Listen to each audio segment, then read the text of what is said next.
So let's talk smoothies.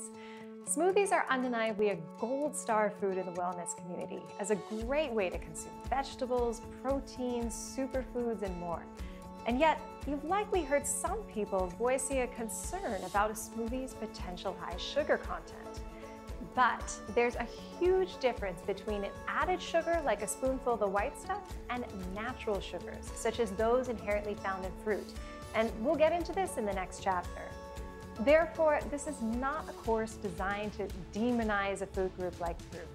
Rather, this is a course where you will learn how to reduce your sugar content in smoothies.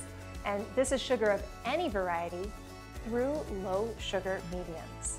We'll explore a variety of ways to create great tasting, energizing smoothies that offer a creamy texture, a balanced flavor, and a surprising amount of sweetness without relying on a heavy fruit content or sugar load.